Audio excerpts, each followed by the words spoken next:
A little while ago on stream, we reacted to Fight Society. It's time to have that conversation about Joe Rogan. A lot of people not being happy with the state of Rogan's, I guess, enthusiasm and knowledge behind the UFC. It was a very well done, in-depth video, and since then, prior to watching that video, I haven't heard about Fight Society. I am now subscribed to their channel, watching their videos, and you guys, it is a hidden gem. So please go show them some love in the pinned comment description down below. We are going to get into that reaction in just a second. Hello everybody and welcome back to another video. If you are new here, my name is Kyle. I am your guy with many YouTube channels. Let's get into it, guys. Enjoy.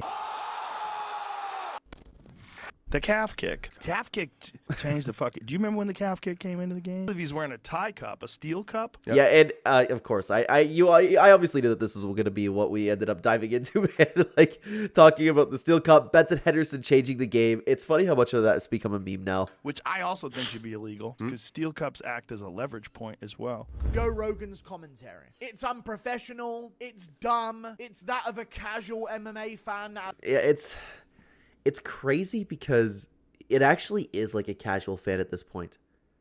And Joe Rogan used to be like so good at it. I don't know if it's like him getting older, if he just doesn't keep up with the sport anymore, if he's a little bit like not nearly as interested, kind of like we get the vibe with Dana White. Has no idea what he's watching anymore. It's 3 minutes into the main event and Joe Rogan has already contradicted himself 4 times. Oh boy. Ignored a near submission and spent the last 45 seconds talking about leg kicks that aren't even landing.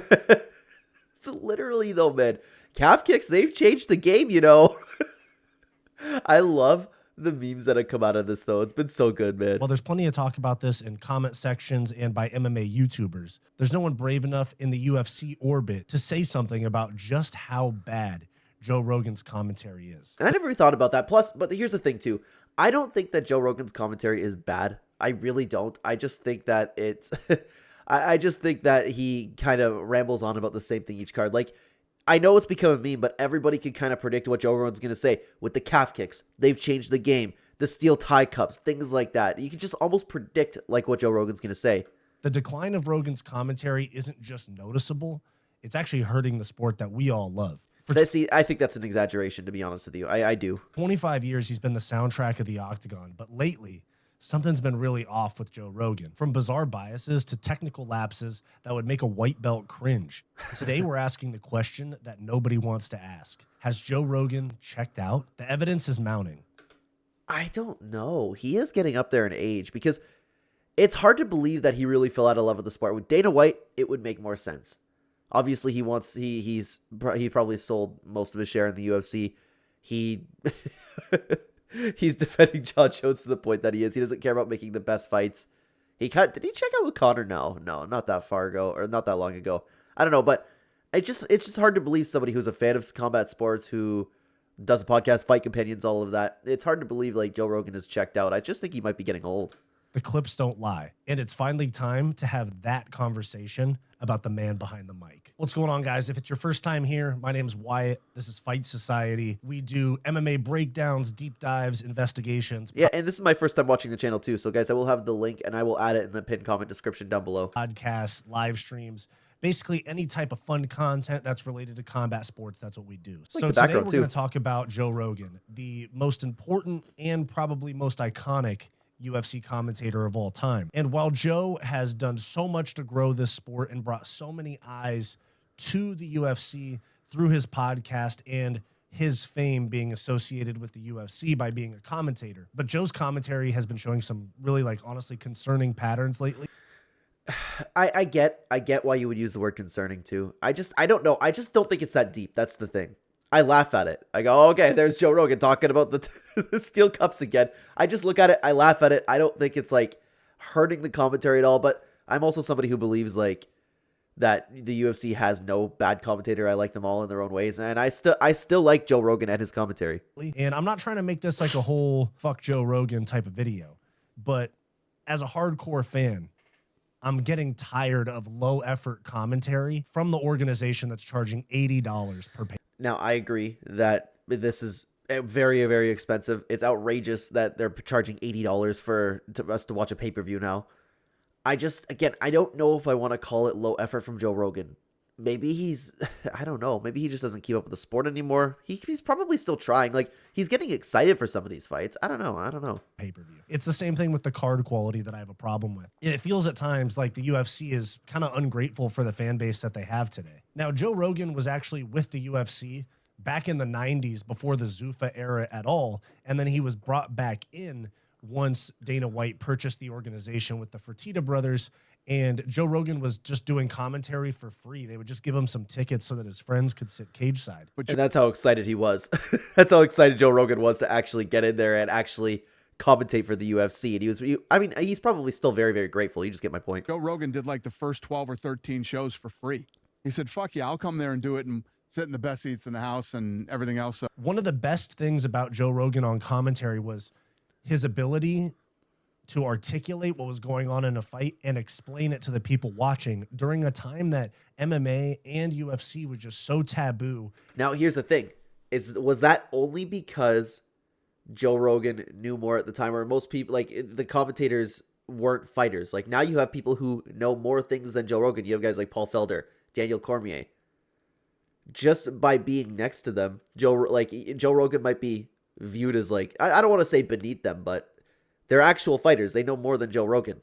And many people watching it weren't even really fully aware of the techniques that they were watching. Because Ultimate Fighting, explain this to people that don't know. Ultimate Fighting, you can do whatever you want. Not anymore. No, it's not exactly that way. What Ultimate Fighting is it's in a cage. It's in an octagon. I mean, they have like Olympic gold medalists and world jiu-jitsu champions and boxers. Martial arts has always been like, like there's always been questions in the martial arts, like what if a karate guy fought a judo guy, and what the Ultimate Fighting Championship did is say, let's find out. And isn't it funny too that that's never been done up until the UFC? That'd be something that everybody would love like forever. And they threw them all together. That paired with his like passion and just how much he absolutely loved the sport and how much he loved pushing the sport through his own platform, the Joe Rogan Experience, it was really important for the UFC. Obviously, and he did a fantastic job doing it, but he still kind of does that. Maybe like you say, it's not as big of an impact, but the UFC is also way bigger in scale. Attachment to the UFC has been so valuable. I don't even know if you can put a dollar amount on it. Okay. Now, I've been watching the UFC for years. I'm a former fighter myself.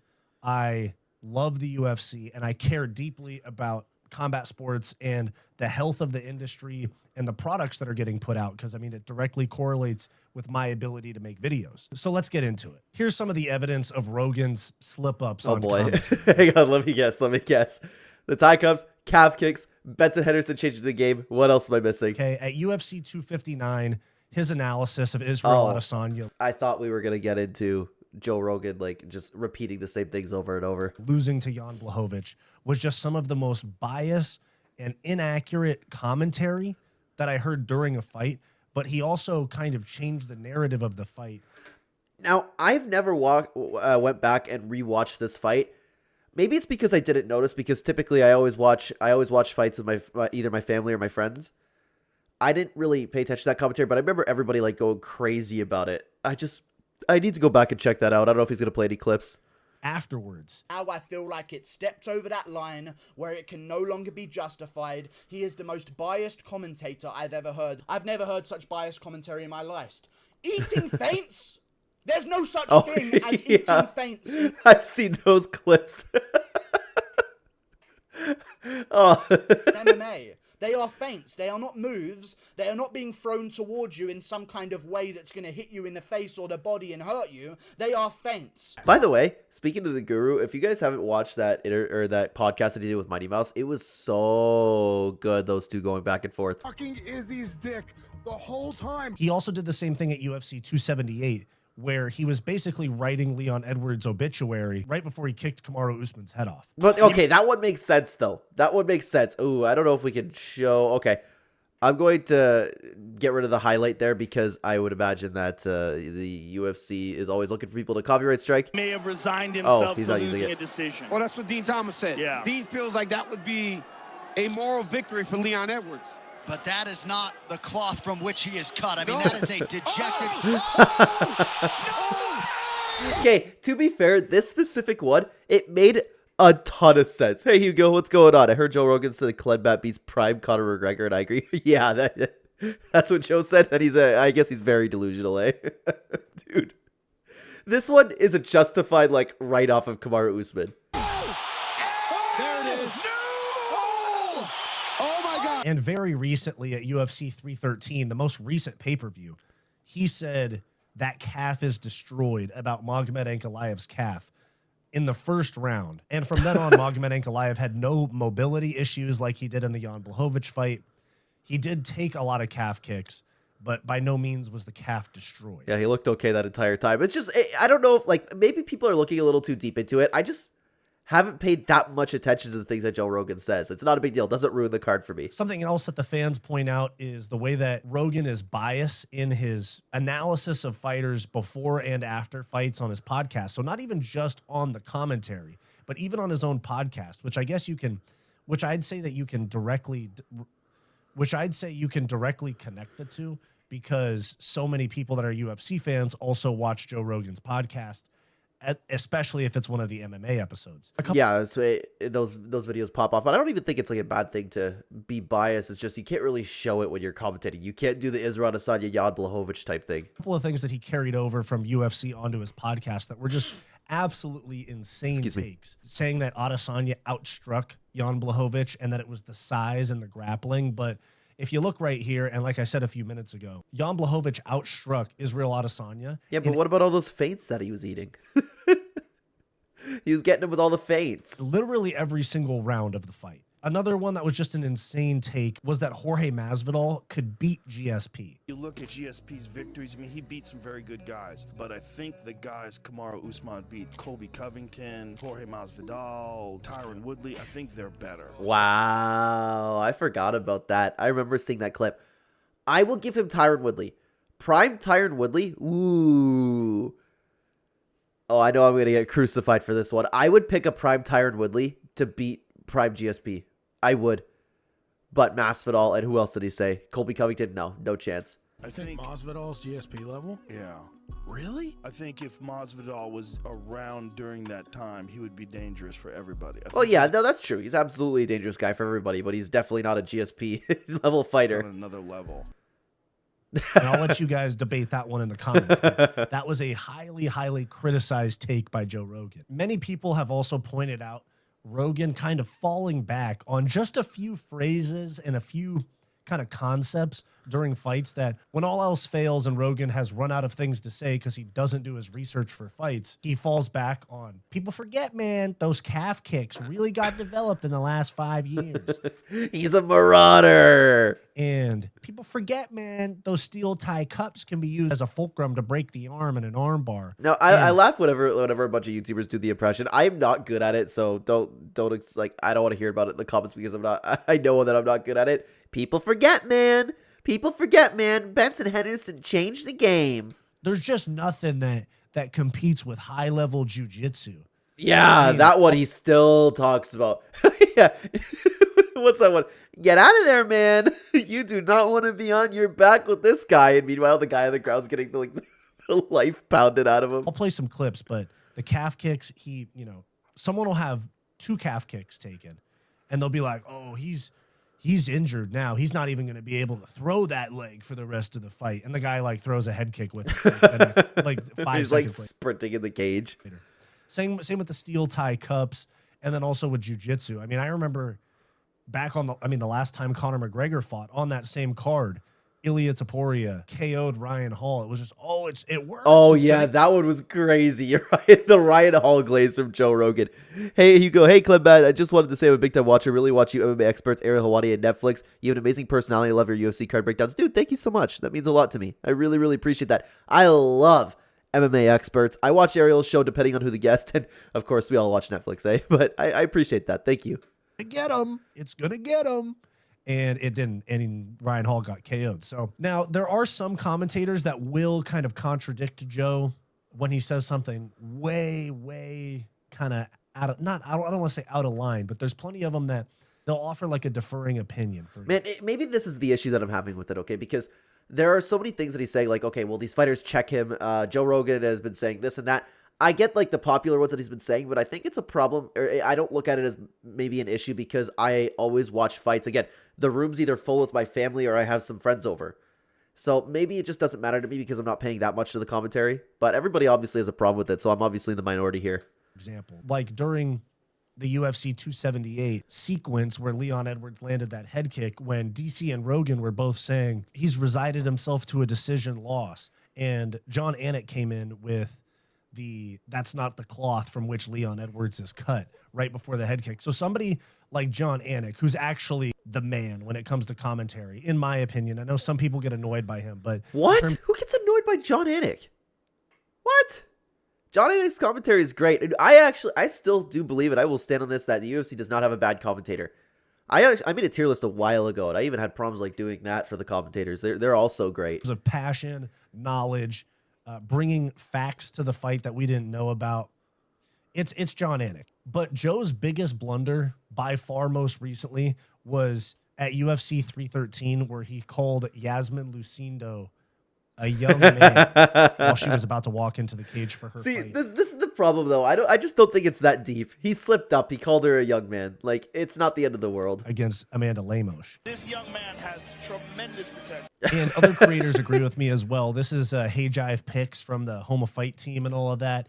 This is what he had to say about it recently as well. Time to hang him up, bro. It's time to hang up the commentating black dress shirt, okay? I've had enough of listening to Joe Rogan on pay-per-views. Isn't that crazy, though, that the MMA community and the fan base has, like, gotten to that point with Joe Rogan where he was the guy. It was no matter what, like, Joe Rogan is the commentator for the UFC, and now nobody wants to watch him anymore. I wonder if, like, the casual fan base feels the same way. Every time somebody gets hit in the cup, he talks about tie cups, how they're steel, and they can help you do arm bars. Every time. Talking about calf kicks.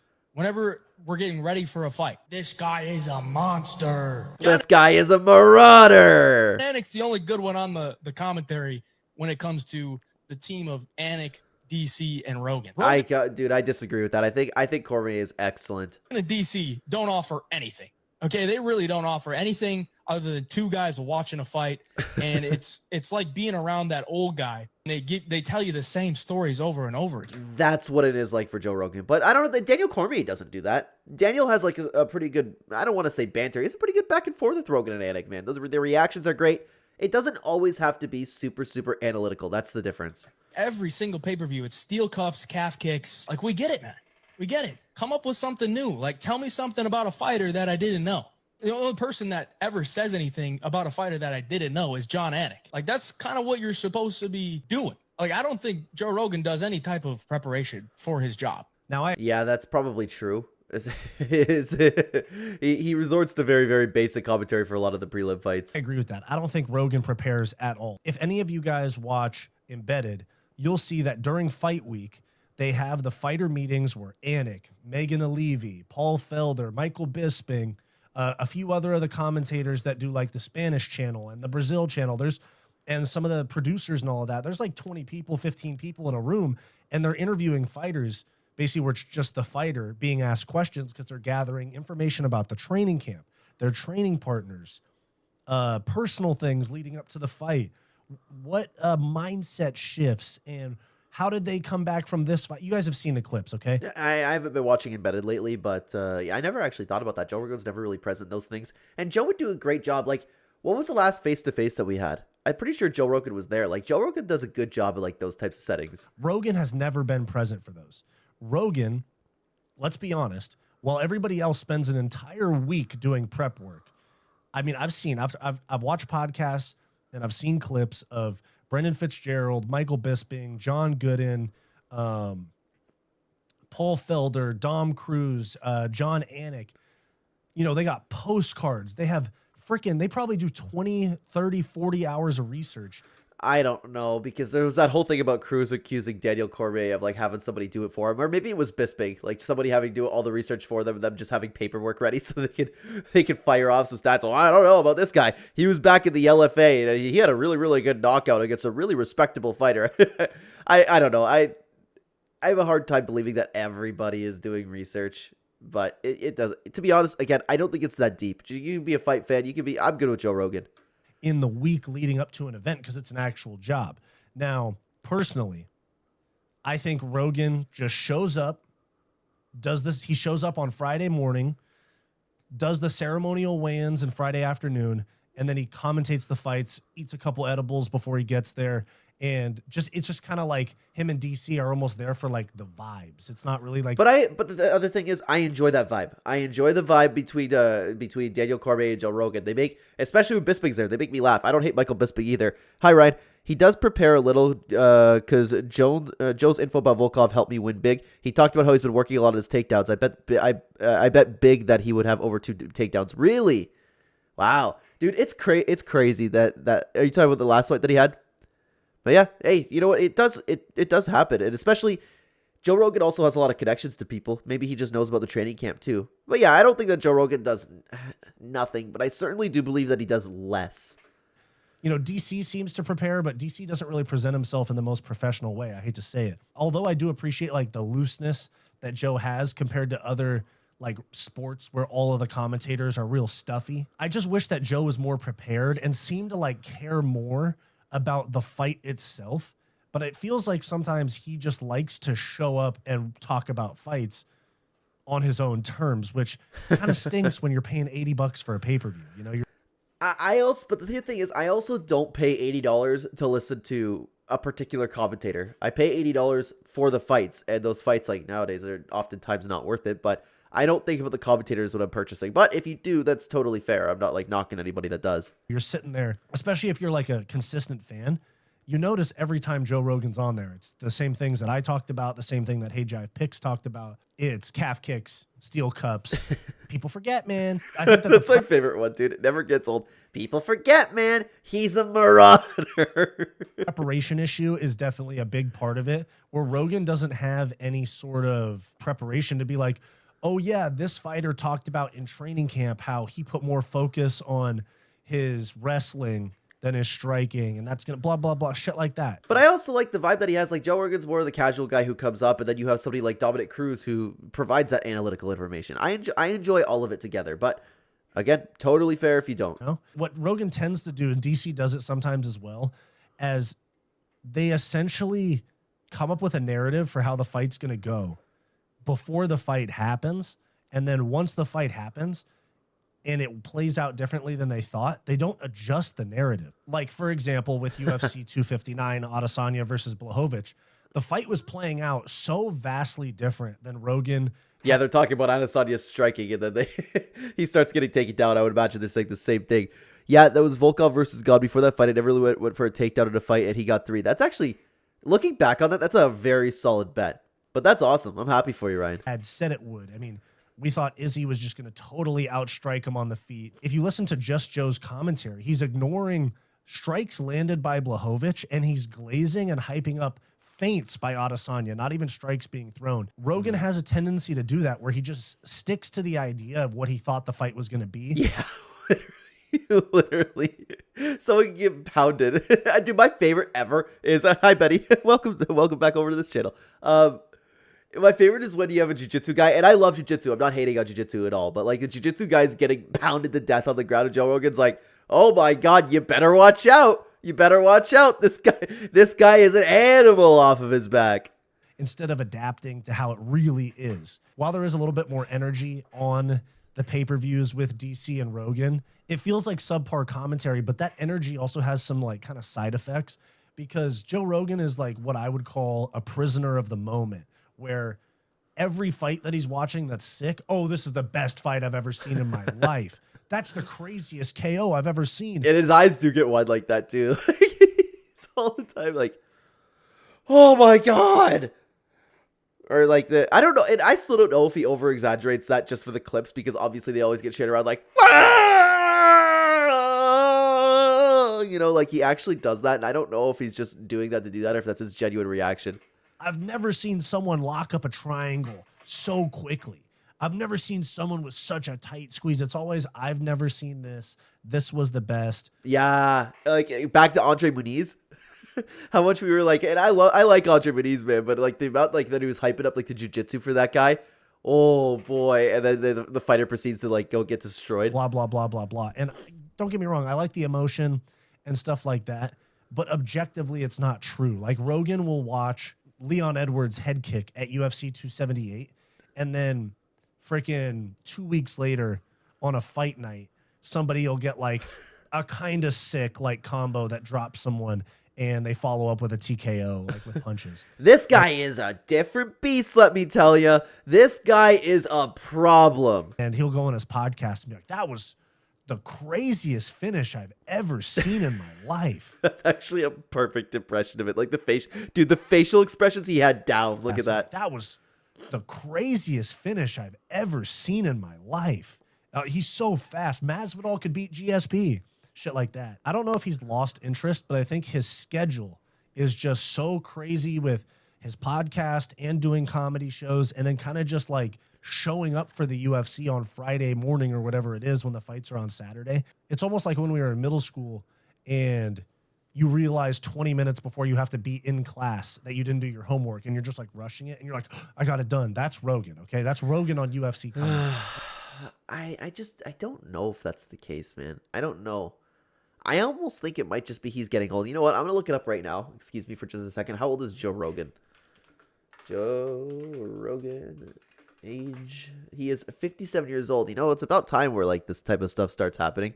Ilya versus Ryan Hall was bad for deglazing BJJ guys. Yeah, dude. And nobody knew back in the day, eh? Nobody knew how good Ilya Taporia was, but everybody was hyping up Ryan Hall. And I was doing the same thing. Like, I like Ryan Hall. I think Ryan Hall's a really, really good jiu-jitsu practitioner. But man, like, that was a beatdown. Everybody was going like, oh boy, Ilya can't go to the ground with Ryan Hall.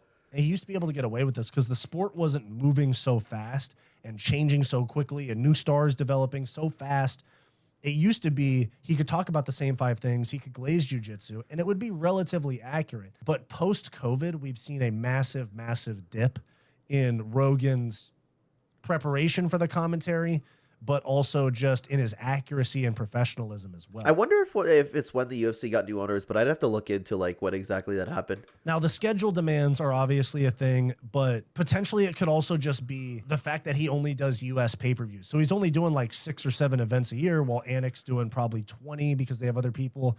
And then people like Felder and Bisping are probably doing a lot more than Rogan as well. So while I don't feel like he's burnt out on the UFC, he might be burnt out because of everything. Like he's just stretched so thin to where this little commitment, 6 or 7 Saturday nights a year, isn't the highest priority for him. Like yeah, that might be true. He's still doing a ton of stuff, the podcast, comedy, everything, but Joe Rogan is too old. Yeah, I think that's the most likely issue with this. But of course, we never know for sure, right? He wants to go and be like, oh yeah, let me see what's up with this 9-2 guy that's in his UFC debut off the Contender Series. Yeah, that's the thing. It's very clear a lot of times that Joe Rogan is not familiar with some of the fighters that are fighting, while somebody like Dominic Cruz absolutely is. That's making his UFC debut. I mean, he's just going to sit there and fall back on. I mean, literally, the first 7 fights of the night, Rogan has fallen back on the tie cups and the calf kicks and jiu-jitsu, and this guy's a monster. Does anybody else find that funny, though? Dude, my dad like I said, I usually watch fights with my family or my friends. My dad hates when Joe Rogan starts doing that. Oh, here we go. Like my dad's like one of the older guys that's like, the mannerism like, oh, here we go. Here we go again about the leg kicks. This guy's the best ever. My dad hates it. I just laugh at it. Maybe that's why I laugh at it a little bit more, because I find it funny. My dad like going crazy about it. Rogan would simply be more successful if he did his podcast and dropped the fights. No, he definitely would be more successful, but I feel like for his vibe, he might be better doing the fight companions. Hey, John. So I think part of it is not like burnout, but just on UFC, but just being stretched thin, because it feels like he's like, oh yeah, I just get to go hang out with the boys and talk fights, when it's really, it shouldn't be that way. It is a professional production for a major sports organization with a lot of money behind it that people are paying a lot of money to see. Some of you guys are probably sitting here and you're like, dude, why does this matter? Like, why? We like Joe. Why does this matter? That's kind of where I am, so I'm interested to see what he has to say about it. Plus, I truthfully do not know how the casual MMA fan base feels about it. I feel like they would probably like Joe Rogan, because they would be looking into like, oh, this guy's a marauder. The reason that it matters is because UFC is growing extremely fast. They're probably going to go to Netflix next year, which is going to blow up the sport even further. And given that, we have new fans coming into the sport every single day. And if they're coming in for a big fight, because normally a new fan, gets reeled in by a big event. Like their friends invite them over to watch Khabib versus Conor. Yep. Or there's an Alex Pereira fight. Or, oh my God, there's a Sean O'Malley fight. They're going to come for a big fight. And that means Rogan's most likely going to be on the commentary. Dude, I know I've mentioned this on the channel before, but I still think about like whenever we're talking about like, okay, we're bringing new fans in. Dude, my wife and I had an actual party with like a ton of people for Colby Covington and Leon Edwards. Like the card was good, okay, and it was like around Christmas time when we're all getting together. But I was like, no, this main event should be sick. And I remember all of us watching that fight and nobody was interested in it. It was horrible, but we had a really, really good night. It just ended on like a giant dud. Was it Clenbat at 1K subscribers a few months ago? Maybe I'm wrong. No, we've been steadily gaining. You're probably thinking about Clenday. That would make them hate it. Which I'm sorry, John. Which part? Are you talking about like the Joe Rogan monster thing, or the Colby Covington? All these new fans and kind of just giving them Joe Rogan's outlook on the fight. The amount of times that I'm either at my own gym for MMA, or I'm at like a gym like lifting. Yeah, Colby. Yeah, dude. Well, thankfully, most of like my circle already likes MMA, but especially the girls were not interested in anything like that fight had to do because they were just kind of standing around. And we had some other guys that we were like they came to hang out, and there was a couple fights on there that was good, but it just like it could not have ended the night worse. And it was like 1 a.m. too. Everybody was tired at that point. If I'm like out and about doing social stuff, and UFC comes up and I hear people giving fucking Rogan takes, oh my God, the amount that happens drives me crazy. They go, oh, this, oh, that. Don't get me wrong, guys. I love Joe Rogan. Like him and Chael Sonnen are the two reasons that I even like got into podcasting and content creation in the first place. Okay. So I'm not like trying to disrespect them. Yeah. And same here. I love Chael. I love Joe Rogan. Both of them. Joe Rogan can beat 100 gorillas easily. Yeah. Joe Rogan, dude, the way Joe Rogan's built right now, it's a little bit like a gorilla. But for the sake of this channel, my loyalty is to the sport, not to guys that got me into podcasting. You know what I'm saying? So you have Rogan, who has a very powerful voice, but he's giving relatively uneducated opinions and dated opinions a lot of the time. And they're being pushed out on large pay-per-views and on his podcast to where fighters' reputation is being influenced by that. And the only thing that I could really draw that to is when the height of Masvidal was a thing. At the time I was working in an emergency room, and I still remember like the time there was a big BMF fight. People were acting like Jorge Masvidal was like the greatest fighter of all time. That's the only time that I've experienced it, but I don't have like a ton of conversation among the casual community. Fans' perception of certain fighters, all based on how kind of a jaded, checked out old head takes the sport because he views it through a 2007 MMA lens, you know? So it just affects the product overall. And when you look at other commentators like Anik or even Bisping and Felder, Laura Sanko's good too. And as much as people hate on her being on commentary. Dude, I think they're all good, man. Even Sanko. I think every single commentator that the UFC has is good. Even the ones that worked in the past. Kenny Florian was probably my favorite commentator ever. I miss him, man. Super analytical. And I just think that it's there just needs to be a change. Okay. So like, what is that change? Is it Rogan doing more commentary for the UFC? I really doubt that happens. It definitely won't happen, but it would help. Like it would help like 2 years after consistently doing it because you need to get to know all the fighters. I really doubt he wants to work with other commentators, like switch out DC for somebody. And it just seems like there is no solution to this other than Joe Rogan walking away from commentary or doing just the in-ring interviews, honestly. Like, you know what? That's not a bad idea. Just have Joe Rogan sit there, do whatever he wants, talking to whoever he wants, and then when it's time to like, oh, Sean Brady, ladies and gentlemen, like that'd be really cool because he really lives for those moments too. Guy that walks in and does the interviews in the cage after the fight without being on commentary. But I understand that's part of their model. But I think it's potentially time for Joe Rogan to walk away from commentary. While this is very unlikely, I think that's what's best for the UFC long term. Because Rogan, even though he plays a very minor role in the UFC in terms of how often he's around these days, he still plays a very big role in terms of how a lot of the fans perceive the sport. Now, do you think that's true? Like, yeah, maybe the casual community, but does his opinions like matter that much as besides like the fights? But then again, like it's true that a lot of people walk through life being NPCs and just taking on whatever opinion someone's given to them.